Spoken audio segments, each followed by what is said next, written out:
QKIS compose your dream. दोस्तों, क्विकएस YouTube channel पे आपका स्वागत है। 71 बीपीएससी की तैयारी हमारे चैनल द्वारा शुरू कर दी गई है। सबसे पहले हम लोग पिछले 30 वर्षों के प्रीवियस ईयर क्वेश्चन को देख रहे हैं। इससे पहले हमारे वीडियो में हमने प्राचीन भारत इतिहास और मध्यकालीन को में हम करा चुके हैं। आज हम लोग जो पहला वीडियो है पार्ट 1 है आपका आधुनिक भारतीय इतिहास, मॉडर्न इंडिया के जो है हम सारे क्वेश्चन कराएंगे कि बीपीएससी में क्वेश्चन कौन कौन से आए हैं, वो कितने इंपॉर्टेंट हैं और वो क्वेश्चन बार बार रिपीट हुए हैं और उनको कैसे हमें उनको याद करना है, हम सारे तरीकों को बताएंगे। तो आप लोग वीडियो को पूरा देखिएगा। कहीं कोई डाउट हो तो आप कमेंट करके पूछिएगा, उसका जवाब आपको दिया जाएगा। हम लोग शुरू करते हैं सीधे क्वेश्चन की ओर। ठीक है, पहला क्वेश्चन आपका है पुर्तगाली उपनिवेश का प्रथम वायसराय जो है भारत में कौन था। याद रखना, जो पुर्तगाली थे ये सबसे पहले भारत में आए थे। सबसे पहले वास्को डिगामा आया था। कब आया था? तो 1498 में आया था। लेकिन पहला वायसराय पुर्तगाल की ओर से कौन आया था? तो अल्मीडा आया था। तो अल्मीडा के बाद कौन आया था? अल्बुकर्क आया था। तो अल्मीडा कब आया था? तो ये 1505 ईस्वी में आया था। ठीक है, और इसने जो है हिंद महासागर में, जो सबसे महत्वपूर्ण है आपका, हिंद महासागर में इसने कौन सी एक पॉलिसी लागू की थी, उसको कहते हैं याद रखना ब्लू वाटर पॉलिसी, या उसे हम नीला जल योजना कहते हैं या शांत जल की नीति कहते हैं। तो इस नीति को कहाँ लागू किया गया था? तो हिंद महासागर में। किसने लागू किया था? पुर्तगालियों ने। और कौन वायसराय था? तो अल्मीडा ने लागू किया था। यह भी याद रखेगा कि अल्मीडा ने ब्लू वाटर पॉलिसी को लागू किया, लेकिन अल्बुकर्क जब आया तो इसने जो है कब आया था? ये आया था 1509 में, और इसने जो है हिंद महासागर में ब्लू वाटर पॉलिसी को समाप्त कर दिया था। तो दोनों इंपॉर्टेंट है हमारे लिए पुर्तगालियों के। लेकिन यहाँ पे क्वेश्चन क्या पूछा गया है कि पुर्तगाली उपनिवेश का प्रथम वायसराय कौन था जो है भारत में? तो आपका अल्मीडा था। तो इसका आंसर क्या हो जाएगा आपका यहाँ पर? सी हो जाएगा। ठीक है, तो ये बहुत महत्वपूर्ण क्वेश्चन है, इसको अच्छे से हमें याद रखना है। ठीक है, दूसरा क्वेश्चन बहुत महत्वपूर्ण है। पूछा गया है सूची 1 को सूची 2 से सुमिलित कीजिए। एक तरफ खोज करता है, एक तरफ जन्म स्थान उनका कहां पर है। ठीक है, तो पहला आपका है कोलंबस। तो कोलंबस कहां का रहने वाला था? ठीक है, तो कोलंबस याद रखिएगा ये इटली का रहने वाला था। ठीक है, और कोलंबस ही सबसे पहले भारत की खोज के लिए निकला था। लेकिन ये जो है दिशा भटक जाने का इसने अमेरिका की खोज की थी। लेकिन इसका मूल स्थान कहाँ है? तो इसका मूल स्थान याद रखिएगा ये इटली का रहने वाला था। लेकिन ये स्पेन के राजा द्वारा भेजा गया था पहली बार। ठीक है, दूसरा आपका है जैक्स कार्टियर। तो जैक्स कार्टियर कहाँ का था? ये आपका फ्रांस का था। सर फ्रांसिस ड्रेक कहाँ का था? तो ये आपका ये याद रखना यूनाइटेड किंगडम का था। और आपका मैगलन कहाँ का था? ये आपका पुर्तगाल का था। तो कौन कौन से खोजकर्ता जो है थे और उनका मूल स्थान क्या है, जन्म स्थान कहाँ था? ऐसे क्वेश्चन भी एग्जाम में बीपीएससी में पूछे गए हैं और आगे भी पूछे जाएंगे। तो यहाँ इसका आंसर क्या हो जाएगा आपका? ए हो जाएगा। ठीक है, ये बहुत महत्वपूर्ण क्वेश्चन है और ऐसे ही क्वेश्चन बार बार रिपीट मॉडर्न इंडिया में होते रहते हैं। ये 2023 में 69 बीपीएससी में पूछा गया था। नेक्स्ट क्वेश्चन आपका है बंगाल की खाड़ी में समुद्री डकैती हेतु हुगली का उपयोग कौन करता था? तो याद रखना, जो बंगाल की खाड़ी अगर ये है तो बंगाल की खाड़ी में आपका यहाँ पर हुगली है बंगाल में। तो यहाँ से जो है जो जहाज आते जाते थे उनको समुद्री डकैती का काम करते थे कौन?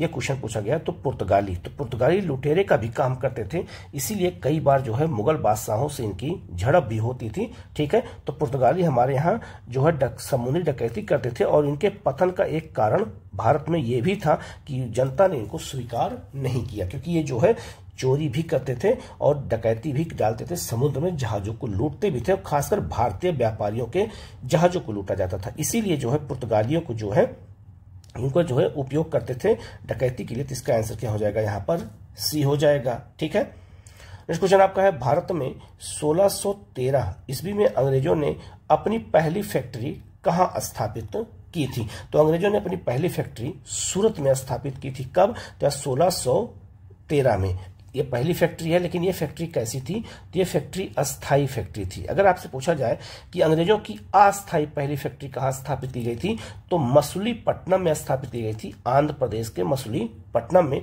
कब स्थापित की गई थी? तो 1611 में। लेकिन ये अस्थाई थी। लेकिन यहाँ पूछा गया अस्थाई फैक्ट्री कौन सी थी? तो ये सूरत में थी। कब? 1613 में अंग्रेजों द्वारा। तो इसका आंसर क्या हो जाएगा आपका यहाँ पर? डी हो जाएगा। ठीक है, तो यह स्थायी और अस्थायी के कंफ्यूजन को आप दूर करके रखिएगा, क्योंकि ऐसे क्वेश्चन एग्जाम में गलत हो जाते हैं। ठीक है, नेक्स्ट क्वेश्चन आपका है, निम्नलिखित में से किस अंग्रेज अधिकारी ने पुर्तगालियों को जो आपका स्वालल्ली के स्थान पर हराया था? ठीक है, तो इसका हो जाएगा थॉमस जो है आपका बेस्ट ने हराया था। तो इसका आंसर क्या हो जाएगा आपका? बी हो जाएगा। ठीक है, नेक्स्ट क्वेश्चन बहुत महत्वपूर्ण है, निम्नलिखित में से प्रथम कर्नाटक युद्ध का तत्कालिक कारण क्या था?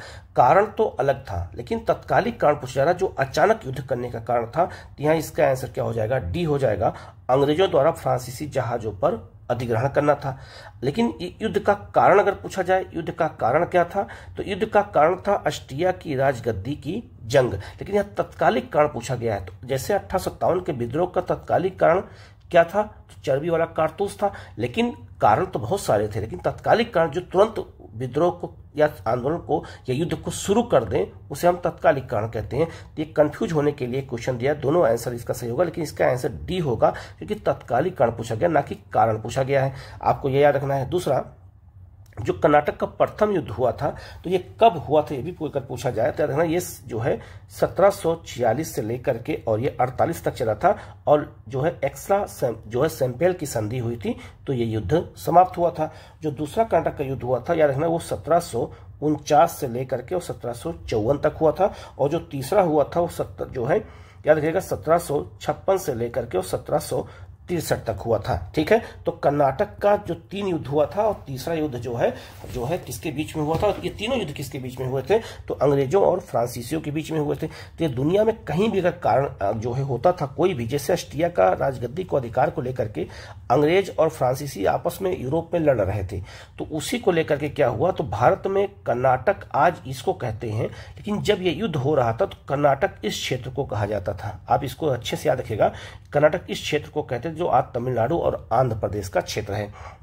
तो इस तट पर कोरोमंडल तट कहते हैं, और इस तट पे अधिकार को लेकर के, इस क्षेत्र के व्यापार को लेकर के ही फ्रांसीसी और अंग्रेज आपस में जब लड़ रहे थे, तो जैसे ऑस्ट्रिया का उत्तराधिकार का युद्ध शुरू हुआ वहां पर, तो जैसे यूरोप युद्ध हुआ, वैसे यहां पर क्या हुआ कि अंग्रेजों ने फ्रांसीसी जहाज पर कब्जा कर लिया और युद्ध यहां भी शुरू हो गया। तो कर्नाटक के क्षेत्र में युद्ध लड़ा गया था, इसी उसको कर्नाटक का युद्ध कहते हैं। ये आपको याद रखना होगा। तो याद रखना, जो आपका ये क्षेत्र है, जो आपका कोरोमंडल का क्षेत्र है, यहाँ 2 व्यापारिक केंद्र थे। जो मद्रास व्यापारिक केंद्र था, यह अंग्रेजों के अधिकार में था। जो पंडिचेरी अधिकारी जो व्यापारिक केंद्र था, वो फ्रांसीसियों के अधिकार में था। इसीलिए दोनों में झगड़ा हो रहा था कि कोरोमंडल तट पर कौन अधिकार करना चाहेगा। और कर्नाटक बहुत समृद्ध क्षेत्र था, और कर्नाटक इस क्षेत्र को कहते थे, ना कि इस क्षेत्र को। ये भी आप याद रखिएगा। ये आप मैप जाकर के बिपिन चंद्रा के जो मॉडर्न इंडिया का किताब है, उस मैप देखेंगे तो कर्नाटक इस क्षेत्र को दिखाया भी गया है। तो आप इसको अच्छे से याद रखिएगा। ये क्वेश्चन अगर एग्जाम में आए तो गलत ना होने पाए। तो इसका आंसर, क्योंकि तत्कालिक कारण पूछा गया है, तो इसका आंसर डी हो जाएगा। ठीक है, नेक्स्ट क्वेश्चन आपका है, डच ईस्ट इंडिया कंपनी ने किस वर्ष अपनी फैक्ट्री पटना में स्थापित की थी? तो जो याद रखना, जो हॉलैंड नीदरलैंड के जो व्यापारी थे, जो लोग थे, उनको डच कहा जाता है। तो डच ईस्ट इंडिया कंपनी जो है, याद रखना, ये इसकी स्थापना कब हुई थी? तो इसकी स्थापना 1602 में हुई थी, लेकिन ये अपनी फैक्ट्री पटना में स्थापित कब की थी? तो 1632 में की थी। क्वेश्चन कई बार एग्जाम में आया हुआ है, महत्वपूर्ण क्वेश्चन है, तो इसको याद रखना। इसका आंसर क्या हो जाएगा आपका? यहाँ पर बी हो जाएगा। ठीक है, नेक्स्ट क्वेश्चन आपका है, डच ईस्ट इंडिया कंपनी ने किस वर्ष पटना में अपना पहला कारखाना खोला था? क्वेश्चन रिपीट हुआ है, तो यहाँ इसका आंसर क्या हो जाएगा? 1632 में हो जाएगा। ठीक है, नेक्स्ट आपका है, उस क्षेत्र की पहचान करें जहां से यूरोपवासियों को सर्वोत्तम सोरा और अफीम प्राप्त होता था। तो सोरा से वो लोग बारूद बनाते थे, और अफीम आपको पता होगा, इससे जो है नस्ली दवाएं बनती थी, और जो है इससे बहुत सारे नशीले पदार्थ बनते थे, दवाओं का भी निर्माण होता था। तो याद रखना, इसके लिए सबसे बड़ा केंद्र कौन था? बिहार था। ठीक है, तो बिहार से यूरोपवासियों को सोरा भी मिलता था और अफीम भी प्राप्त होता था। उस समय बिहार इसके लिए बहुत फेमस था। तो यहाँ इसका आंसर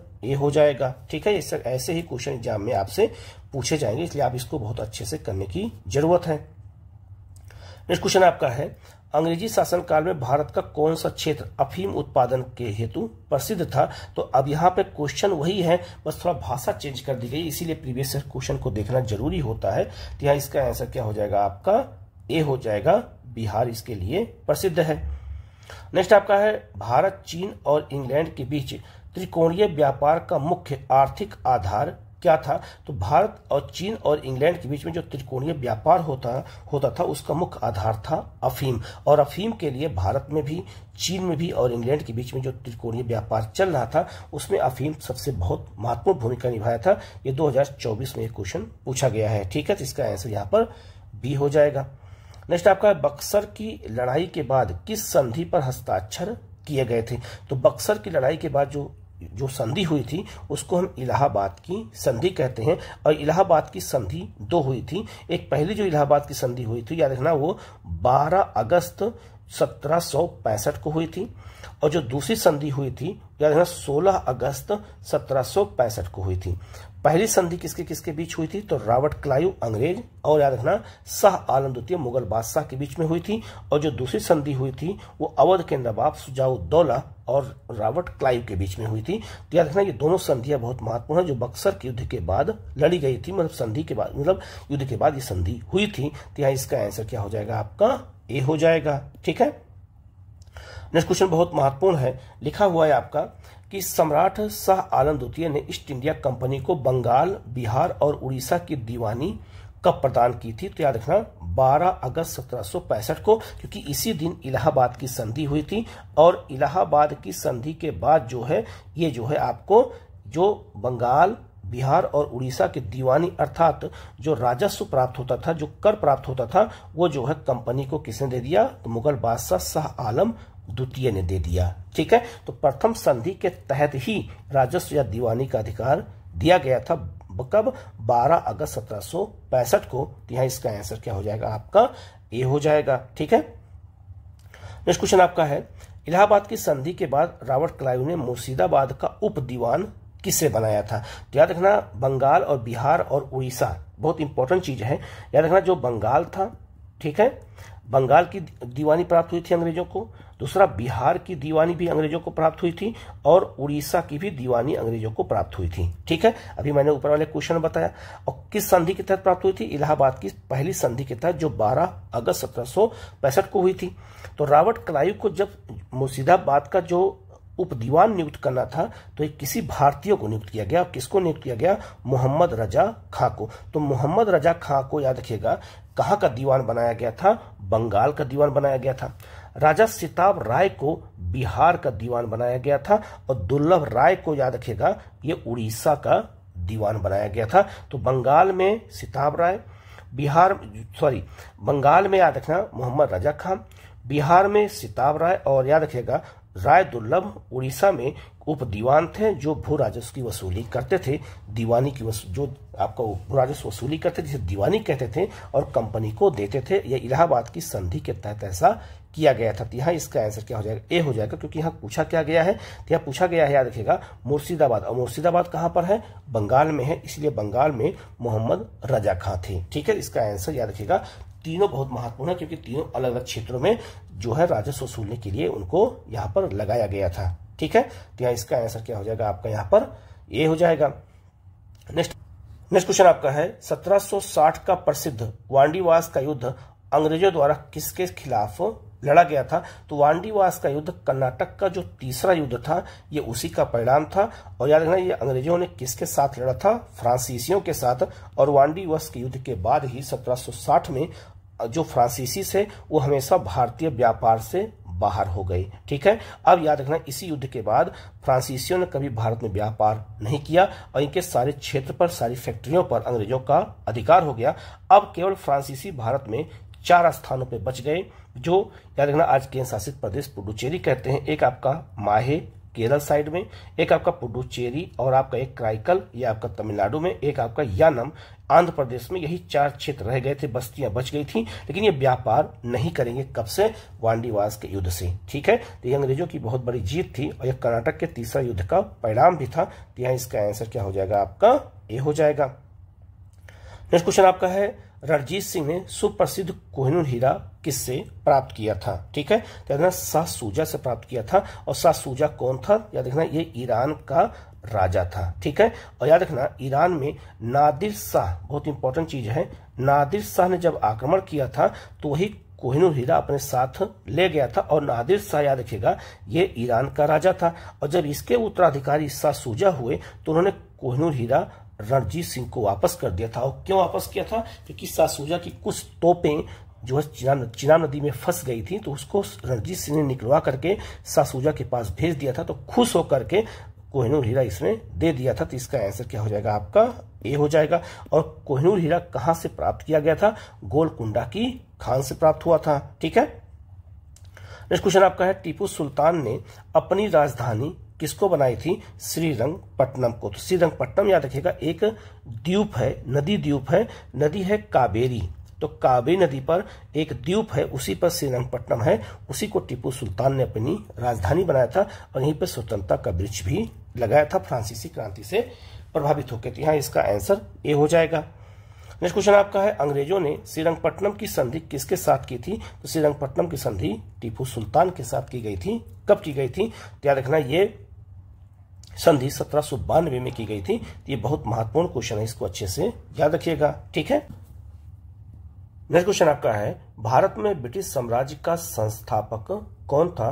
तो लॉर्ड क्लाइव था, रॉबर्ट क्लाइव कहते थे इसको। तो इसका आंसर क्या हो जाएगा? आपका सी हो जाएगा। इसे ही जो है ब्रिटिश साम्राज्य का संस्थापक माना जाता है। ठीक है, नेक्स्ट क्वेश्चन आपका है, निम्नलिखित में से किसने बंगाल में द्वैध शासन प्रणाली को समाप्त किया था? तो बंगाल में द्वैध शासन प्रणाली को लागू किसने किया था?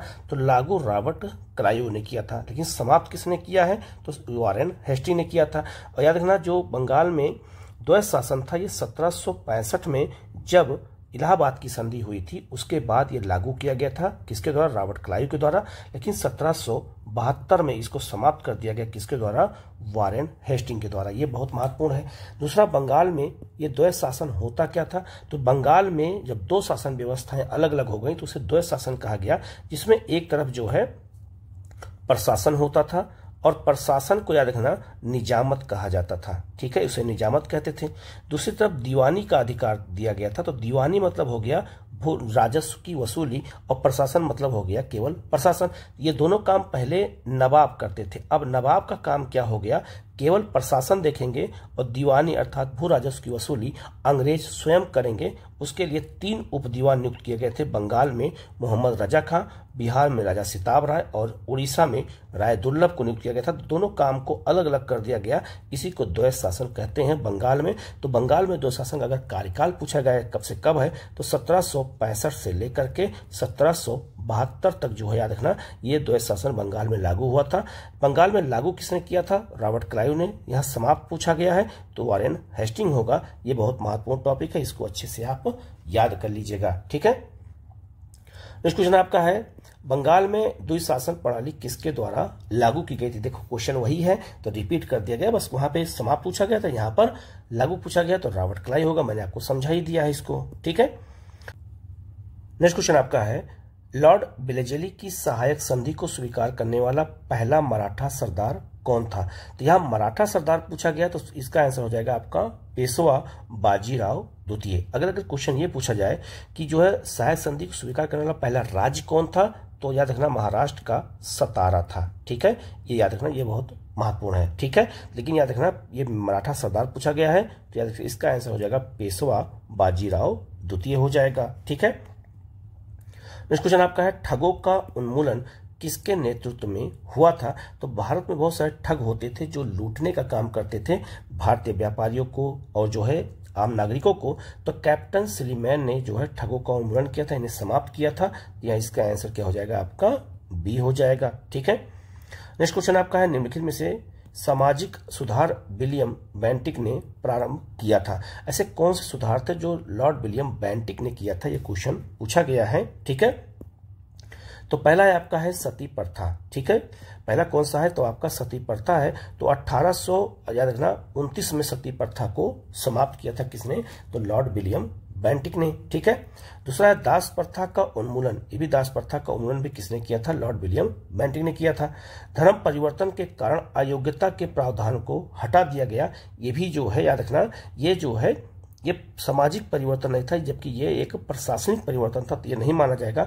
और ठगों के संगठित गिरोह का दमन भी किया था। इसी ने किसके कहने पर, निर्देश विलियम बेंटिक का था, लेकिन ये जो है लागू किसने किया था, सिलीमैन ने किया था। तो यहाँ इसका आंसर क्या हो जाएगा आपका, सी हो जाएगा। 1, 2 और 4 ये चारों काम किया था। लेकिन यहाँ क्वेश्चन क्या पूछा गया, कौन सा सामाजिक सुधार का काम है, तो लोग कंफ्यूज हो जाएंगे। तो यहाँ इसका आंसर क्या हो जाएगा आपका, 1, 2 और 4 हो जाएगा। तीसरा वाला काम भी विलियम बेंटिक ने किया था, लेकिन ये काम राजनीतिक है, ना कि जो है सामाजिक है। ये बात याद रखना। ऐसे ही क्वेश्चन बच्चों से गलत हो जाते हैं, बस थोड़ा सा प्रीवियस ईयर क्वेश्चन को देखते नहीं है, और प्रीवियस ईयर क्वेश्चन देखने से हमें आइडिया बहुत ज्यादा लगता है पेपर को सॉल्व करने में। ठीक है, नेक्स्ट क्वेश्चन आपका है, सती प्रथा को गैर कानूनी किसने घोषित किया था, तो लॉर्ड विलियम बेंटिक ने किया था। अभी मैंने बताया, क्वेश्चन रिपीट कर गया है। ठीक है, ये बहुत महत्वपूर्ण भी क्वेश्चन है।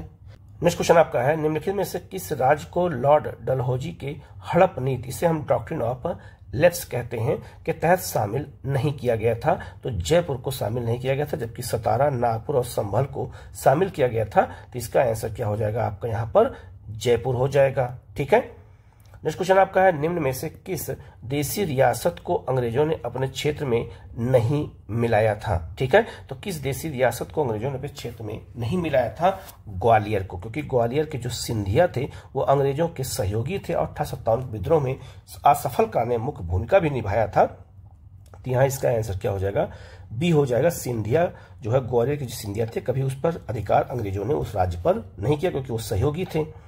नेक्स्ट क्वेश्चन आपका है, किसने सिंध विजय पर उसका अधिग्रहण किया था, तो सिंध जो है आज वर्तमान में जो पाकिस्तान में है, सिंध प्रांत है, तो उसका अधिग्रहण किसने के द्वारा किया गया था, नेपियर के द्वारा किया गया था। तो इसका आंसर क्या हो जाएगा आपका, सी हो जाएगा। ठीक है, नेक्स्ट आपका है, भारत में प्रथम रेलवे लाइन किस ब्रिटिश गवर्नर के समय बिछाई गई थी।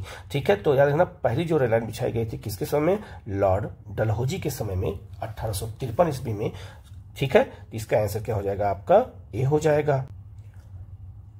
नेक्स्ट क्वेश्चन आपका है, महारानी विक्टोरिया को भारत की साम्राज्ञी जो है नियुक्त किया गया था, कब किया गया था, तो याद रखना 1877 में किया गया था। तो यहाँ इसका आंसर क्या हो जाएगा आपका, जो है सी हो जाएगा। ठीक है, इस समय जो है वायसराय कौन था, तो लॉर्ड लिटन था। ठीक है, लॉर्ड लिटन था, और लिटन के समय में ही दिल्ली दरबार का आयोजन किया गया था, उसी समय महारानी को यह उपाधि दी गई थी। ठीक है, नेक्स्ट क्वेश्चन आपका है, रॉयल शीर्षक अधिनियम के अंतर्गत रानी विक्टोरिया भारत की जो है महारानी कब बनी थी। क्वेश्चन वही है, बस केवल क्या किया गया है, भाषा चेंज किया गया है। कब किया गया है, 1877 में। ये 70 बीपीएससी 2024 में क्वेश्चन आया हुआ था। ठीक है, नेक्स्ट आपका है, लॉर्ड मेयो के 1870 के संकल्प के बारे में निम्नलिखित में से कौन सा कथन सही है। तो लॉर्ड मेयो की हत्या हुई थी अंडमान निकोबार में। ठीक है, क्योंकि एक वहां पर एक अफगानी ने उनकी हत्या कर दी थी। ठीक है, ये क्वेश्चन है, तो पूछा गया है इनमें से कौन सा कथन सही पूछा गया है। ठीक है, पहला है आपका, केंद्रीय और प्रांतीय वित्त को विभाजित करने वाला पहला कदम उठाया था, बिल्कुल सही है। तो केंद्र और राज्य के वित्त को इसने क्या किया था, विभाजित किया गया था, पहला सही हो जाएगा।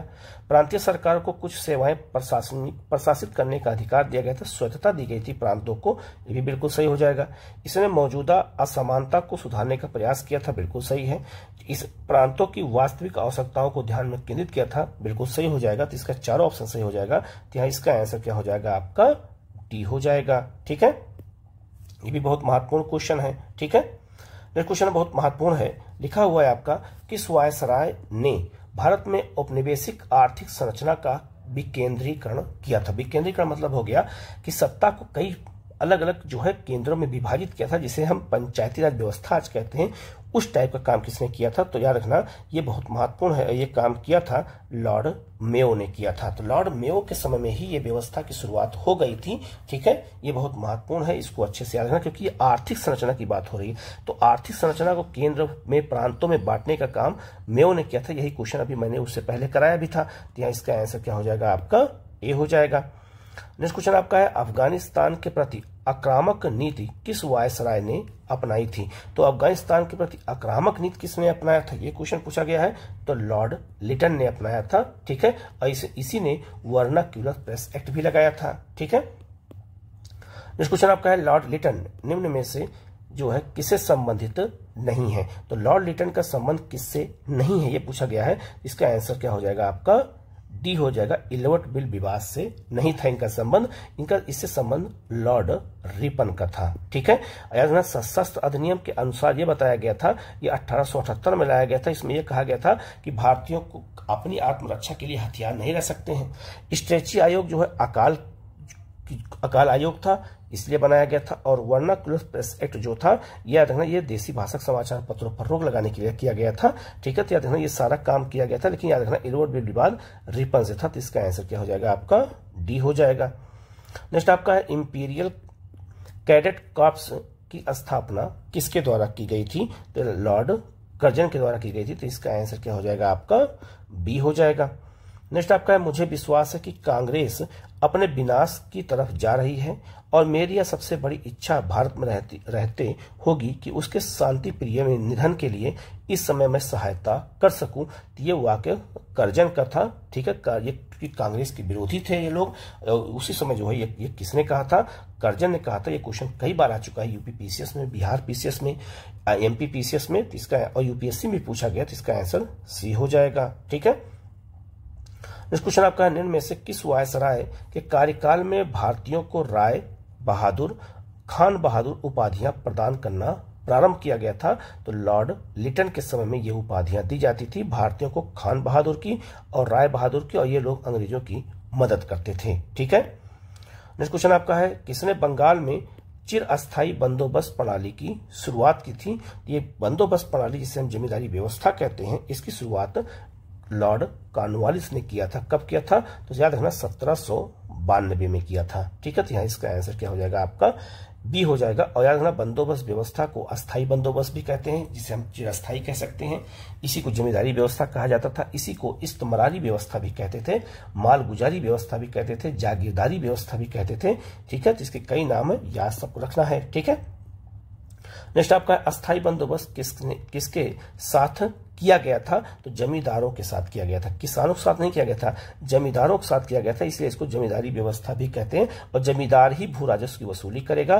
ठीक है, नेक्स्ट क्वेश्चन आपका है बिहार में परमानेंट सेटलमेंट लागू करने का कारण क्या था। तो बिहार में परमानेंट सेटलमेंट जिसे हम अस्थायी बंदोबस्त कहते हैं, लागू करने का कारण क्या था। तो भू राजस्व का राजस्व एकत्रण करना। तो भू राजस्व की वसूली करने के लिए इसको नियुक्त किया गया, लागू किया गया था। तो इसका आंसर क्या हो जाएगा आपका यहाँ पर सी हो जाएगा। यह भी बहुत महत्वपूर्ण क्वेश्चन है। ठीक है, नेक्स्ट क्वेश्चन आपका है रिक्त स्थान की पूर्ति कीजिए। ठीक है, यहाँ पे डेट भरना है। बंगाल और बिहार में भूमि पर किराएदारों के अधिकारों को बंगाल किराएदार अधिनियम द्वारा किया गया था। तो यह अधिनियम कब पास किया गया था। तो 1885 में पास किया गया था। तो इसका आंसर क्या हो जाएगा आपका ए हो जाएगा। ठीक है, नेक्स्ट क्वेश्चन आपका रैयतवाड़ी व्यवस्था सर्वप्रथम कहाँ लागू की गई थी। तो रैयतवाड़ी व्यवस्था याद रखना, ये व्यवस्था ऐसी थी, रैयत का मतलब होता है किसान। तो जहां एक तरफ अंग्रेज थे और अंग्रेजों ने भू राजस्व के लिए सीधे किसानों से समझौता किया था, उसको हम रैयतवाड़ी व्यवस्था कहते हैं। और यह व्यवस्था भारत में 51% क्षेत्रों पर लागू की गई थी, सबसे अधिक क्षेत्र पर यही लागू की गई थी।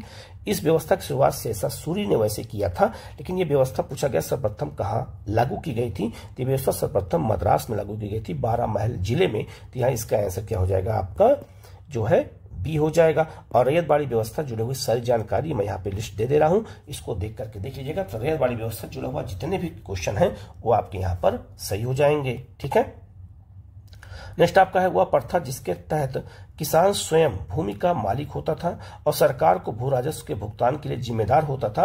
रैयतवाड़ी व्यवस्था ही थी जिसमें यह व्यवस्था की गई थी, सीधे किसानों से समझौता किया गया था। तो इसका आंसर क्या हो जाएगा आपका बी हो जाएगा। ठीक है, और यह भी याद रखना जमींदारी जो व्यवस्था थी वो 19% पे क्षेत्र पे थी और महलवाड़ी व्यवस्था 30% क्षेत्र पे थी और रैयतवाड़ी 51% पे क्षेत्र पे थी। तो 51, 19 और 30 को जोड़ेंगे तो 100% हो जाएगा। ठीक है, तो ये तीन व्यवस्था भारत में अलग अलग क्षेत्रों में लागू की गई थी। नेक्स्ट क्वेश्चन आपका है पंजाब भूमि हस्तांतरण अधिनियम कब पारित किया गया था। तो ये पारित किया गया था 1900 ईस्वी में। तो इसका आंसर क्या हो जाएगा आपका सी हो जाएगा। ठीक है, नेक्स्ट आपका है किसने बंगाल में महलवाड़ी बंदोबस्त प्रणाली की शुरुआत की थी। तो बंगाल में महलवाड़ी व्यवस्था की शुरुआत खास करके पूर्वी बंगाल में लागू की गई थी। ठीक है, तो ये व्यवस्था जो है होल्ड मैकेंजी ने किया था, तो इसका आंसर क्या हो जाएगा, सी हो जाएगा। अब मालवाड़ी व्यवस्था की पूरी जानकारी मैं यहाँ दे दिया हूँ, उसको आप देख लीजिएगा, आप याद कर लीजिएगा, अगर यहाँ से क्वेश्चन आए तो गलत ना होने पाए। नेक्स्ट क्वेश्चन बहुत महत्वपूर्ण है। Poverty and un-British rule in India पुस्तक 1901 में किसके द्वारा प्रकाशित की गई थी, तो दादा भाई नौरोजी के द्वारा। और इसी पुस्तक में दादा भाई नौरोजी ने जो है ड्रेन ऑफ वेल्थ जो है धन का बहिर्गमन जो सिद्धांत था वो दिया था, तो इसका आंसर क्या हो जाएगा आपका, ए हो जाएगा।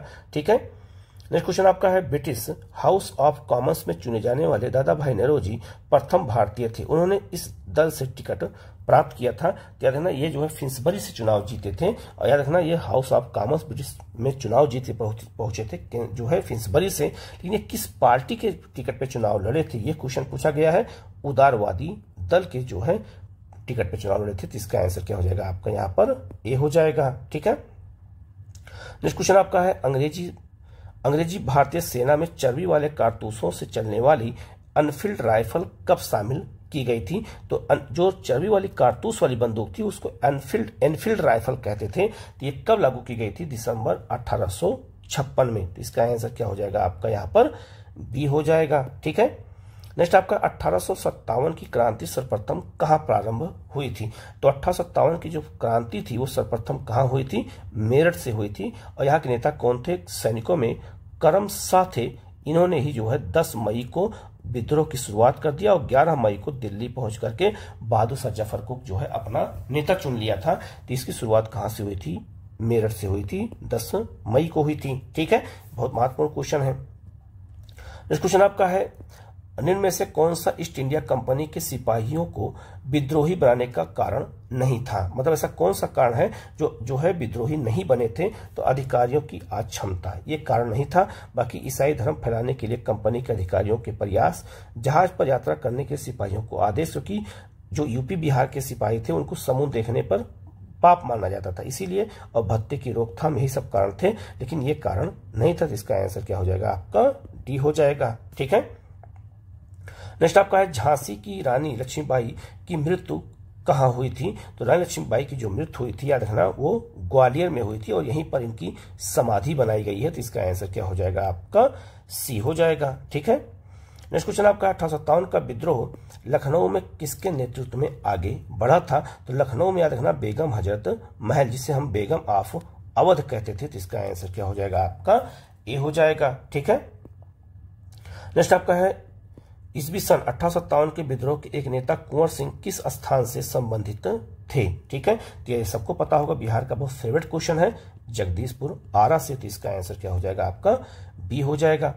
नेक्स्ट आपका, कुंवर सिंह अंग्रेजों के खिलाफ 1857 के विद्रोह के किस स्थान पर थे, तो इसका आंसर क्या हो जाएगा आपका, ए हो जाएगा, आरा हो जाएगा। आरा में जगदीशपुर हो जाएगा। ठीक है। नेक्स्ट क्वेश्चन आपका, 1857 के विद्रोह के दौरान बिहार में क्रांतिकारियों का नेता कौन था, तो बिहार में क्रांतिकारियों का जो नेता था वो कौन था, ये क्वेश्चन बहुत बार आ चुका है, बाबू कुंवर सिंह थे। तो इसका आंसर बी हो जाएगा। नेक्स्ट आपका है, बिहार में 1857 के विद्रोह का नेतृत्व किसने किया था, तो बिहार में 1857 के विद्रोह का जो नेतृत्व किया था, क्वेश्चन वही है, बार बार रिपीट हो रहा है, कुंवर सिंह। ठीक है। नेक्स्ट क्वेश्चन आपका है, कुंवर सिंह ने 1857 के विद्रोह का नेतृत्व किस प्रांत से किया था, तो यहाँ बिहार हो गया। क्वेश्चन वही है, थोड़ा सा बस भाषा को चेंज कर दिया गया है। ठीक है। नेक्स्ट क्वेश्चन आपका, 1857 के विद्रोह जो हुआ था बिहार में किसने किया था। ठीक है। क्वेश्चन वही है, बस केवल भाषा चेंज हो रही है। ये बहुत फेवरेट क्वेश्चन है बीपीएससी का, कुंवर सिंह, कई बार रिपीट क्वेश्चन हुआ है। ठीक है। नेक्स्ट क्वेश्चन आपका है, बिहार में 1857 विद्रोह का जो है नेतृत्व किसने किया था, वही कुंवर सिंह ने किया था। ठीक है। क्वेश्चन ये बहुत बार आ चुका है। नेक्स्ट आपका, जगदीशपुर के किस व्यक्ति ने 1857 के विप्लव में क्रांतिकारियों का नेतृत्व किया था, कुंवर सिंह ने किया था। ठीक है। नेक्स्ट क्वेश्चन आपका है, जगदीशपुर के राजा थे कौन, कुंवर सिंह। इसका आंसर क्या हो जाएगा आपका, डी हो जाएगा। पटना के 1857 के विद्रोह के स्वतंत्रता संग्राम के नेता कौन थे। ठीक है। तो क्वेश्चन पूछा गया है, पटना में पूछा गया है, तो यहाँ इसका आंसर क्या हो जाएगा आपका, कुंवर सिंह ही थे। ठीक है। नेक्स्ट आपका, 1857 के विद्रोह का बिहार में 15 जुलाई 1857 से 20 जनवरी 58 तक का केंद्र कौन था। ठीक है। क्वेश्चन पूछा गया है, तो आपका जगदीशपुर हो जाएगा। इसका आंसर क्या हो जाएगा आपका, डी हो जाएगा। ठीक है, तो क्वेश्चन बहुत बार रिपीट हुआ है, इसलिए इसको बहुत अच्छे से पता भी होगा बच्चों को। नेक्स्ट क्वेश्चन आपका है, निम्नलिखित में से कौन 1857 के विद्रोह में अंग्रेजों का सबसे बड़ा कट्टर दुश्मन था? तो याद रखना इसका आंसर बहुत महत्वपूर्ण है, ये आपका ए हो जाएगा, मौलवी अहमदुल्ला। ये कहाँ के नेता थे? ये मद्रास के रहने वाले थे, लेकिन ये फैजाबाद, उत्तर प्रदेश के फैजाबाद में नेतृत्व किया था, जिसे आज हम लोग अयोध्या कहते हैं। ठीक है, अयोध्या डिस्ट्रिक्ट कहते हैं। फैजाबाद डिस्ट्रिक्ट में ही मौलवी अहमदुल्ला सबसे ज्यादा याद रखना अंग्रेजों के कट्टर दुश्मन थे, और अंग्रेजों ने इनके जिंदा या जो आपका मुर्दा किसी तरह से पकड़ने पर 50,000 रुपए का जुर्माना भी, मतलब इनाम भी रखा था कि जो इनको पकड़वाएगा उसे हम 50,000 का इनाम भी देंगे। तो याद रखना 1857 विद्रोह में सबसे कट्टर दुश्मन कौन थे? मौलवी अहमदुल्ला थे। ये बहुत महत्वपूर्ण है, इसको अच्छे से याद रखना, ए हो जाएगा इसका आंसर। नेक्स्ट आपका 1857 के विद्रोह को किस उर्दू कवि ने देखा था? तो गालिब ने देखा था। और गालिब कौन थे? याद रखना, गालिब जो है बहादुर शाह जफर के दरबार में एक जो है शायर थे। ठीक है, इन्होंने ही देखा था, क्योंकि 1857 विद्रोह का दिल्ली का नेता कौन था? तो बहादुर शाह जफर थे, और ये उनके दरबार में रहते थे, तो इन्होंने ही इसको देखा था, जो एक उर्दू के कवि थे। ठीक है, इस क्वेश्चन आपका निम्नलिखित वर्गों में से किसने 1857 के विद्रोह में भाग नहीं लिया था? ठीक है, इसमें किसने भाग नहीं लिया, यह क्वेश्चन पूछा गया है। तो याद रखना, इसमें खेतिहर मजदूरों ने भाग लिया था, तो ये ऑप्शन नहीं होगा। तो याद रखना, एक ऑप्शन यहां भी है, ये ऑप्शन यहां भी है, दोनों आंसर कट जाएगा। याद रखना, कृषकों ने भी इसमें जो है मुख्य भूमिका जो है निभाई थी, जो इसमें जो है भाग नहीं लिए थे। तो कृषक 3 नंबर हो गया, तो आपका आंसर जो है इसमें 3 नंबर कहीं नहीं है। अब साहूकार जमींदार यही जो है जो अंग्रेजों की मदद करते थे, जो है गुप्तचरी का काम भी करते थे, तो इसका आंसर क्या हो जाएगा? आपका डी हो जाएगा, 2 और 4, जो विद्रोह में भाग नहीं लिए थे, बल्कि अंग्रेजों की सहायता इन्होंने की थी। नेक्स्ट आपका है, इनमें से किसने अंग्रेजी ईस्ट इंडिया कंपनी के कंट्रोल के खिलाफ बगावत नहीं की थी? ठीक है, तो किसने इसमें बगावत नहीं किया था? हैदराबाद के निजाम ने। हैदराबाद के निजाम ने विद्रोह नहीं किया था। बाकी जितने इसमें दिए गए सब, ये भी 1857 के विद्रोह में जो है अलग अलग समय या उसके अलग अलग समय में इन्होंने भी विद्रोह किया था, लेकिन हैदराबाद निजाम ने कभी नहीं किया था। तो इसका आंसर क्या हो जाएगा? बी हो जाएगा। इस क्वेश्चन आपका 1857 के विद्रोह से बिहार का कौन सा भाग अप्रभावित रहा? बिहार का ऐसा कौन सा क्षेत्र था जहां जो 1857 विद्रोह का कोई प्रभाव नहीं था?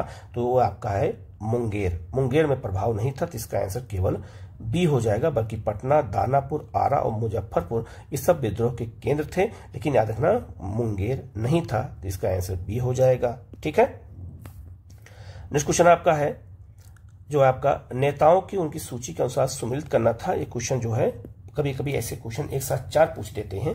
तो कुंवर सिंह कहां से थे? जगदीशपुर से थे। हजरत महल कहां के थी? याद रखना, ये आपका लखनऊ से थी। खान बहादुर कहां के थे? बरेली के थे। और मौलवी अहमदुल्ला फैजाबाद से थे, जिनके ऊपर 50,000 का जुर्माना भी लगाया गया था। तो याद रखना, इस सब का आंसर ये हो जाएगा, तो इसका आंसर सी हो जाएगा। ठीक है, नेक्स्ट आपका है, इनमें से किसने 1857 के विद्रोह में सक्रिय भाग लिया था? इसमें कौन है जो सक्रिय रूप से भाग लिया था, जो काफी एक्टिव थे? तो नाना साहब भी थे कानपुर से, बेगम हजरत महल थी लखनऊ से, मौलवी अहमदुल्ला फैजाबाद से थे। ठीक है, तो याद रखना, बेगम जीतन महल ये भी शामिल थी। तो इसका आंसर उपयुक्त में से एक से अधिक हो जाएगा, अर्थात तो ई हो जाएगा। ठीक है, नेक्स्ट आपका 1857 में भारत का गवर्नर जनरल कौन था? तो 1857 भारत का गवर्नर जनरल कौन था? कैनिंग था। कैनिंग के समय में ही 1857 का विद्रोह हुआ था। ठीक है, नेक्स्ट आपका 1857 का विद्रोह मुख्यतः किस कारण से असफल रहा? ये पूछा गया, किस कारण से ये असफल रहा? तो हिंदू मुस्लिम एकता में कमी ये कारण तो था, लेकिन मुख्य कारण नहीं था। किसी सामान्य योजना और केंद्रीय संगठन की कमी ये सबसे बड़ा कारण था। तो इसका आंसर क्या हो जाएगा? आपका बी हो जाएगा। नेक्स्ट आपका 1857 के विद्रोह की विफलता में निम्नलिखित में से कौन से कारण थे? 1857 का जो विद्रोह विफल हुआ था उसके पीछे क्या क्या कारण थे? तो पहला है अंग्रेजों की सैन्य श्रेष्ठता। बिल्कुल सही है, अंग्रेज काफी श्रेष्ठ थे, उनकी सैनिक पावर मजबूत थी, जिन्होंने विद्रोह को लगातार दबाते चले गए। विद्रोहियों के पास कोई एकीकृत कार्यक्रम या विचारधारा नहीं थी। बिल्कुल सही है, सबके अपने अपने विचारधारा थे। समाज के सभी वर्गों ने समर्थन का अभाव था। ये भी बिल्कुल सही है, बहुत सारे वर्गों ने, पढ़ा लिखा जो वर्ग था उसने विद्रोह में सहयोग नहीं किया था। तो इसका आंसर क्या हो जाएगा? आपका सी हो जाएगा। इसमें सारे कारण हो जाएंगे।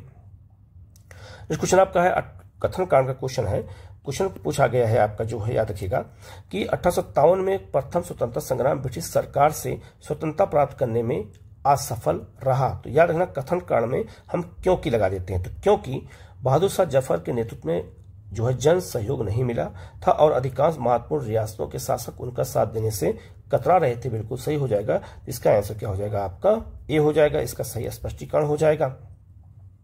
नेक्स्ट क्वेश्चन आपका निम्नलिखित में से किसने 1857 के विद्रोह को एक षड्यंत्र की संज्ञा दी थी। तो याद रखना 1857 विद्रोह के स्वरूप को लेकर के अलग अलग जो है लोग अलग अलग बातें करते हैं। तो 1857 के विद्रोह के स्वरूप को अगर देखा जाए तो षड्यंत्र की संज्ञा किसने दी थी। तो याद सर जेम्स आउटम और डब्ल्यू टेलर ने कहा था ये षड्यंत्र था, खास करके हिंदू मुसलमानों का। तो इसका आंसर क्या हो जाएगा आपका ए हो जाएगा। और हिंदू मुसलमान मिलकर के ईसाइयों के खिलाफ षड्यंत्र रचे थे, यही कारण उन्होंने बताया था विद्रोह के स्वरूप का। तो इसका आंसर ए हो जाएगा। नेक्स्ट आपको क्वेश्चन आपका 1857 के विद्रोह को किसके द्वारा प्रथम भारतीय स्वतंत्रता संग्राम के रूप में वर्णित किया मतलब उल्लेख किया गया है। तो याद रखना ये वीर सावरकर के द्वारा। तो इसका आंसर क्या हो जाएगा आपका ए हो जाएगा। नेक्स्ट आपका 1857 के विद्रोह किसके द्वारा पहली बार प्रथम भारतीय स्वतंत्रता संग्राम के रूप में वर्णित किया गया है। तो याद रखना सावरकर के द्वारा किया गया है। ये क्वेश्चन कई बार रिपीट हुआ है। इन्होंने ही इसको जो है 1857 विद्रोह को प्रथम स्वतंत्रता संग्राम कहा था। नेक्स्ट आपका महारानी विक्टोरिया ने भारतीय प्रशासन को ब्रिटिश ताज के नियंत्रण में लाने की घोषणा कब की थी। तो 1 नवंबर 1858 को की थी। तो इसका आंसर क्या हो जाएगा आपका ए हो जाएगा। ठीक है, ये याद रखना ये घोषणा इलाहाबाद में पढ़ी गई थी और कैनिंग ने पढ़ा था इलाहाबाद में। और इलाहाबाद को एक दिन के लिए आपातकालीन राजधानी भी बनाई गई थी। ठीक है, नेक्स्ट क्वेश्चन आपका है निम्नलिखित में से कौन सा आयोग 1857 के विद्रोह के दमन के बाद भारतीय फौज के नव संगठन से संबंधित था। तो पील कमीशन बनाया गया था सेना के पुनर्गठन के लिए। और इसी के बाद पील कमीशन के बाद अलग अलग जो है रेजिमेंट का जो है बनाया गया था। सिख रेजिमेंट, गोरखा रेजिमेंट बनाया गया था। और जो अवध और आपका बंगाल और बिहार के सिपाहियों की संख्या कम कर दी गई थी। तो याद सेना का पुनर्गठन किया गया था पील आयोग के द्वारा। तो इसका आंसर क्या हो जाएगा आपका बी हो जाएगा। तो याद रखना ये सब बहुत महत्वपूर्ण क्वेश्चन है। ठीक है, इनको अच्छे से हमें देखने की जरूरत है। नेक्स्ट क्वेश्चन आपका है 1857 के विद्रोह के बाद ब्रिटिश सरकार ने सिपाहियों का इन प्रांतों से चयन किया। तो विद्रोह के बाद याद रखना किस क्षेत्रों को चुना गया था। तो गोरखा, सिख और पंजाब और उत्तर जो है प्रांतों से चुना गया था। जबकि बंगाल और बिहार के जो है सैनिकों की संख्या कम कर दी गई थी। तो गोरखा, सिख और पंजाबी जो लड़ाकू थे इनको सेना में शामिल करने की बात की जाने लगी। तो इसका आंसर सी हो जाएगा। नेक्स्ट क्वेश्चन आपका है नील कृषकों की दुर्दशा पर लिखी गई पुस्तक नील दर्पण के लेखक कौन थे। तो नील विद्रोह जो हुआ था उसके लिए नील दर्पण एक नाटक लिखा गया था। और इसके जो राइटर थे वो थे दीनबंधु मित्र थे। और नील दर्पण में नील जो किसान थे उनका शोषण कैसे होता था इसको एक नाटक के रूप में जो है चौराहे पर हर जगह पर दिखाया भी जाता था। और लोग इसको पढ़ करके इससे जो है प्रेरित होते थे कि जो है और जानते थे और जानने का प्रयास करते थे। एक तरह से किसानों को जागरूक किया जाता था, आम जनता को, कि कैसे नील किसानों का जो है शोषण हो रहा है और हमें कैसे उसके लिए आवाज उठाना चाहिए। तो इसका आंसर बी हो जाएगा। ये क्वेश्चन कई बार रिपीट भी किया है। ठीक है, नेक्स्ट क्वेश्चन आपका देखो उसी को रिपीट किया गया है, शब्द केवल अलग किया गया है कि प्रसिद्ध नाटक नील दर्पण जिसमें इंडिगो मतलब होता है नील की खेती, तो की खेती करने वाले किसानों के दमन का चित्रण किया गया है, की रचना किसने की थी। तो दीनबंधु मित्र ने की थी। तो आंसर क्वेश्चन मतलब वही है, बस अलग भाषा में उसको लिख दिया गया है। ठीक है, नेक्स्ट क्वेश्चन आपका है नील विद्रोह किसके बारे में था। तो इसका आंसर ए हो जाएगा कि रैयत मतलब होता है किसान, कि नील की खेती नहीं करना चाहते थे पर जबरदस्ती कराई जा रही थी उनसे। तो इसका आंसर क्या हो जाएगा आपका ए हो जाएगा। ठीक है, नेक्स्ट क्वेश्चन आपका है बंकिम चंद्र चटर्जी के आनंद मठ में किस विद्रोह का उल्लेख किया गया है। तो बंकिम चंद्र चटर्जी ने आनंद मठ नामक एक उपन्यास लिखा था। उसमें जो है उन्होंने किस जो है विद्रोह का जो है समर्थन किया था, उल्लेख किया था। तो उसका जो आंसर है वो क्या हो जाएगा आपका सन्यासी विद्रोह। तो इसका आंसर क्या हो जाएगा आपका ए हो जाएगा। ये भी क्वेश्चन कई बार अलग अलग एग्जामों में रिपीट किया है। नेक्स्ट क्वेश्चन आपका है मुंगेर, बिहार के मुंगेर के बरहिया ताल जो है विरोध का उद्देश्य क्या था? तो बरहिया ताल जो विरोध हुआ था, ये पूछा जाएगा, हो सकता है ये भी पूछा जाए वो कहाँ हुआ था, तो बिहार के मुंगेर में हुआ था। तो इसका उद्देश्य क्या था, ये पूछा गया है। क्या देखना, इसका उद्देश्य था बाकास्त भूमि की वापसी की मांग। तो बाकास्त मतलब किसान, किसानों की भूमि की वापसी के मांग के लिए किया गया था। तो इसका आंसर क्या हो जाएगा? आपका ए हो जाएगा। ठीक है, नेक्स्ट क्वेश्चन आपका है, कोका आंदोलन को किसने संगठित किया था? तो कोका आंदोलन याद रखना, ये पंजाब में हुआ था और इसको किसने संगठित किया था? तो गुरु राम सिंह ने किया था। तो इसका आंसर क्या हो जाएगा? आपका सी हो जाएगा। ठीक है, नेक्स्ट क्वेश्चन आपका है, पागलपंथी जो एक विद्रोह हुआ था, मतलब तो पागलपंथ किस स्थापना किसने की थी? इसे पागलपंथी विद्रोह भी कहा जाता था। तो याद रखना, इसकी जो स्थापना की थी वो किसने किया था? तो करम शाह ने किया था। क्वेश्चन बहुत बार रिपीट कर चुका है। तो इसका आंसर क्या हो जाएगा? आपका यहाँ पर बी हो जाएगा। और किसी भी विद्रोह का नेता कौन होता है उसको हमेशा हमें याद रखना है। नेक्स्ट क्वेश्चन आपका है, फराजी कौन थे? तो फराजी भी विद्रोह हुआ था। फराजी कौन थे? तो हाजी सरियतुल्लाह के अनुयायी थे और इनका भी विद्रोह बंगाल में हुआ था। ठीक है, तो इसका आंसर क्या हो जाएगा? आपका ए हो जाएगा। लेकिन इसका कारण जो था वो एक धार्मिक कारण था। ठीक है, नेक्स्ट आपका, महाराष्ट्र में जो है रमौसी कृषक जो है जत्था किसने स्थापित किया था? तो महाराष्ट्र के रमौसी कृषक जो आपका एक संगठन था उसकी स्थापना किसने की थी? और ये विद्रोह भी हुआ था तो वासुदेव बलवंत फड़के ने किया था। ठीक है, और आदिवासी शब्द का पहली बार इस्तेमाल भी इन्होंने ही किया था। इन्होंने ही सबसे पहले जनजातियों को आदिवासी शब्द से जो है उन्होंने ये शब्द दिया था। ठीक है, तो इन्होंने ही जो है रमौसी कृषक जत्था की स्थापना की थी। ये भी क्वेश्चन बहुत महत्वपूर्ण है, पूछा जा सकता है। ठीक है, नेक्स्ट आपका, रमौसी विद्रोह सही रूप में किस भौगोलिक इलाके में हुआ था? तो रमौसी विद्रोह ये तो पता है कि महाराष्ट्र में हुआ था। अब महाराष्ट्र में कहाँ हुआ था? तो ये पश्चिमी घाट में हुआ था। तो याद रखना, महाराष्ट्र में ही आपका पश्चिमी घाट है और वहीं पर महाराष्ट्र में ये विद्रोह हुआ था। तो इसका आंसर क्या हो जाएगा? आपका डी हो जाएगा। ये भी बहुत महत्वपूर्ण क्वेश्चन है। ठीक है, नेक्स्ट आपका है, मानव बलि प्रथा का निषेध करने के कारण अंग्रेजों के विरुद्ध विद्रोह करने वाली जनजाति का क्या नाम था? तो मानव बलि प्रथा का निषेध करने के कारण अंग्रेजों के विरुद्ध जो है विद्रोह करने वाली जनजाति कौन सी थी? ये बहुत महत्वपूर्ण क्वेश्चन। इसका हो जाएगा आपका खोज जनजाति थी। ये उड़ीसा में रहती थी और यही एक जनजाति थी जो मानव की बलि देती थी। ठीक है, तो मानव की बलि प्रथा को समाप्त करने के कारण अंग्रेजों द्वारा तब जो है इन्होंने विद्रोह किया था। ये उड़ीसा जनजाति है। ये भी बहुत महत्वपूर्ण क्वेश्चन है। इसका आंसर क्या हो जाएगा? आपका बी हो जाएगा। नेक्स्ट आपका है, 1831 में बुद्धो भगत के नेतृत्व में कोल विद्रोह किस क्षेत्र में हुआ था? तो कोल विद्रोह किस क्षेत्र में हुआ था, ये क्वेश्चन पूछा गया है। तो याद रखना, ये सिंहभूमि अर्थात छोटानागपुर पठार झारखंड में हुआ था। छोटानागपुर के पठार क्षेत्र में हुआ था। तो इसका आंसर क्या हो जाएगा? आपका यहाँ पर बी हो जाएगा। ठीक है, नेक्स्ट आपका है, बघेला विद्रोह कहाँ हुआ था? तो बघेला विद्रोह कहाँ हुआ था? याद रखना, ये हुआ था बड़ौदा में हुआ था। बघेला लोग जो है गुजरात में पाए जाते हैं, तो ये विद्रोह वहीं पर हुआ। तो इसका आंसर क्या हो जाएगा? आपका डी हो जाएगा। ठीक है, जितने विद्रोह हुए थे उसका मैं अलग से एक वीडियो बना दूंगा, बनाया भी हूं, आप जाकर के हमारे चैनल पे जरूर देख लीजिएगा। तो यहाँ से क्वेश्चन आपके कभी गलत नहीं होंगे। ठीक है, तो ऐसे ही जो है जो इंपॉर्टेंट चीज है वो मैंने आपको लगातार मैं बताता रहूंगा। नेक्स्ट क्वेश्चन आपका है, छोटानागपुर जनजाति विद्रोह कब हुआ था? तो एक बात याद रखिएगा, छोटानागपुर जनजाति कोई विद्रोह था ही नहीं। जो एक क्वेश्चन पूछा गया था बीपीएससी में 1994 में। याद रखना, बीपीएससी ने जो इसका आंसर माना था वो बी माना था। क्यों माना था? क्योंकि याद रखना, छोटानागपुर में जो छोटानागपुर का क्षेत्र है यहाँ पे कई जनजातीय विद्रोह हुआ है। जैसे यहाँ पे चेरो विद्रोह हुआ है। ठीक है, कब हुआ था? याद रखना, ये 1800 ईस्वी में हुआ था। यहीं पर कोल विद्रोह हुआ था 1831-32 में हुआ था। संथाल विद्रोह हुआ था 1855-56 में हुआ था। मुंडा विद्रोह 1899-1900 में हुआ था। और हो विद्रोह हुआ था 1820 में हो विद्रोह। तो वहां हो जनजाति भी पाई जाती है। तो बीपीएससी ने इसका आंसर बी माना था।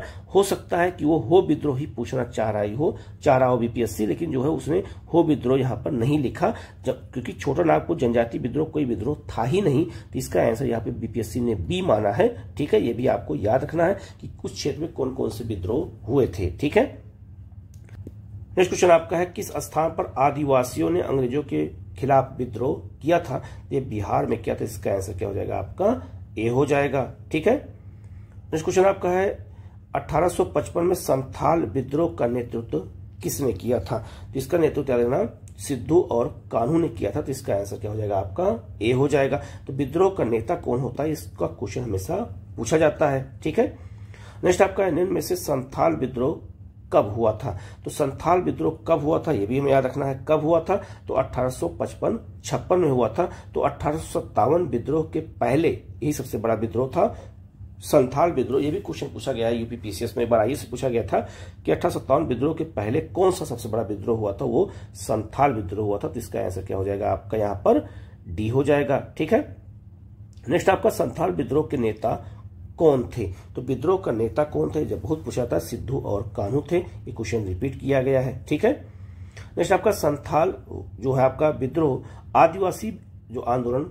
कब हुआ था, वही क्वेश्चन बार बार रिपीट हो रहा है। ये 70 बीपीएससी में जो आपका हुआ था पेपर अभी 2024 में, उसमें पूछा गया था। तो इसका आंसर क्या हो जाएगा आपका सी हो जाएगा। तो जो क्वेश्चन बार बार पूछे जाते हैं हमें उनको हमेशा याद करके रखना बहुत जरूरी है। ठीक है, नेक्स्ट क्वेश्चन आपका 1855 में संथालों ने किस अंग्रेज कमांडर को हराया था। ये क्वेश्चन बहुत महत्वपूर्ण है, याद रखना। ये जो है मेजर बारो को हराया था। तो इसका आंसर क्या हो जाएगा आपका सी हो जाएगा। ये भी बहुत महत्वपूर्ण क्वेश्चन है, पूछा जा सकता है। नेक्स्ट आपका है उल गुलान विद्रोह किससे जुड़ा हुआ है। याद रखना, ये आपका बिरसा मुंडा से जुड़ा हुआ, क्योंकि बिरसा मुंडा को भगवान का अवतार माना जाता था, उन्हें उन गुलान भी कहा जाता था। तो इसका आंसर क्या हो जाएगा आपका डी हो जाएगा। ठीक है, नेक्स्ट आपका मुंडा विद्रोह का नेता कौन था। याद रखना, ये बिरसा थे। इन्हें जो है झारखंड में भगवान का अवतार भी माना जाता, आज भी इनकी पूजा होती है।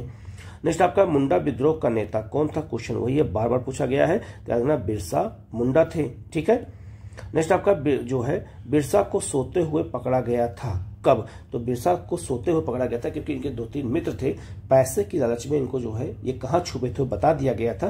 तो वो समय सो रहे थे, तो जिस चारपाई पे सो रहे थे, चारपाई से इनको अंग्रेज उनको वहां पे बांध के उठा ले गए थे। तो याद रखना, ये याद रखना सोते समय कब पकड़ा गया था, ये बहुत महत्वपूर्ण क्वेश्चन पूछा गया है 3 फरवरी 1900 को। तो इसका आंसर क्या हो जाएगा आपका यहाँ पर सी हो जाएगा। ठीक है, नेक्स्ट क्वेश्चन आपका है बिरसा मुंडा किसके पक्ष में थे। देखना, बिरसा मुंडा का जो विद्रोह हुआ था वो आदिवासी विद्रोह था। ये जो है दीकुओं के खिलाफ हुआ था, खास करके जमींदारों और महाजनों के खिलाफ हुआ था। तो ये आदिवासियों को राज स्थापित करना चाहते थे, लेकिन किसी विशेष राज्य की इन्होंने मांग नहीं किया था। तो इसका आंसर क्या हो जाएगा आपका डी हो जाएगा। ठीक है, नेक्स्ट क्वेश्चन आपका बिरसा मुंडा का कार्य क्षेत्र कौन सा था। तो बिरसा मुंडा का कार्य क्षेत्र कौन है, रांची का क्षेत्र है। तो इसका आंसर क्या हो जाएगा आपका बी हो जाएगा। ठीक है, नेक्स्ट क्वेश्चन आपका है बिरसा मुंडा विद्रोह कहां हुआ था।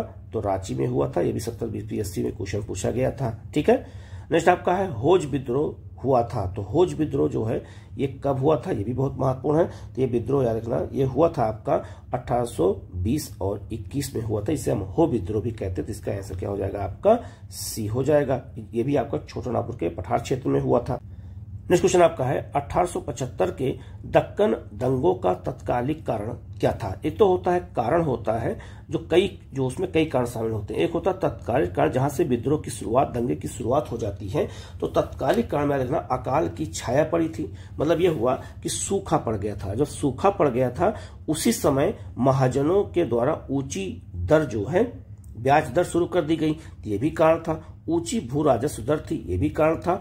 ठीक है, तो इसका आंसर जो है क्या हो जाएगा, ए, बी और सी तीनों हो जाएगा, अर्थात इसका आंसर ई हो जाएगा। उपयुक्त में से एक से अधिक हो जाएगा, तो इसका आंसर ई हो जाएगा। ठीक है, तो ये सब क्वेश्चन बहुत ज्यादा इंपॉर्टेंट है। नेक्स्ट आपका है 1921 का मोपला विद्रोह कहां हुआ था। तो याद रखना ये केरल में हुआ था। तो केरल क्षेत्र को याद रखना, जो समुद्र का तट है इसे मालाबार क्षेत्र कहते हैं। तो मालाबार क्षेत्र में मोपलाओं का विद्रोह हुआ था। और याद रखना ये भी क्वेश्चन पूछा जा सकता है कि ये मोपला जब विद्रोह हुआ था तो गांधी के नेतृत्व में कौन सा आंदोलन चल रहा था। तो असहयोग आंदोलन चल रहा था। तो असहयोग आंदोलन में हिंदू मुस्लिम एकता को बनाए रखना था, जबकि याद रखना मोपला लोग मुस्लिम थे और जो यहाँ के जमींदार थे वो हिंदू थे। तो हिंदुओं द्वारा इनका शोषण हो रहा था, इसीलिए ये विद्रोह यहाँ पर किया गया था। तो हिंदू मुस्लिम एकता को बनाए रखने के लिए इस विद्रोह का समर्थन किया था गांधी ने, और गांधी गए और जाकर के मोपलाओं के अधिकारों के लिए वहां पर बात किया था, जिससे हिंदू मुस्लिम एकता बनी रहे। तो इसका आंसर यहाँ पर बी हो जाएगा। नेक्स्ट आपका है वही क्वेश्चन है 1921 का मोपला विद्रोह कहां हुआ था। केरल में हुआ था। ठीक है, नेक्स्ट क्वेश्चन आपका है तेभागा आंदोलन 1946 में बंगाल में आरंभ हुआ था ठीक है। तो याद रखना ये कैसा आंदोलन था, तो एक किसान आंदोलन था, तो किसान सभा के नेतृत्व में। तो इसका आंसर क्या हो जाएगा आपका बी हो जाएगा। आपसे क्वेश्चन ये भी पूछा सकता है कि तेभागा आंदोलन कब हुआ था, तो 1946 में।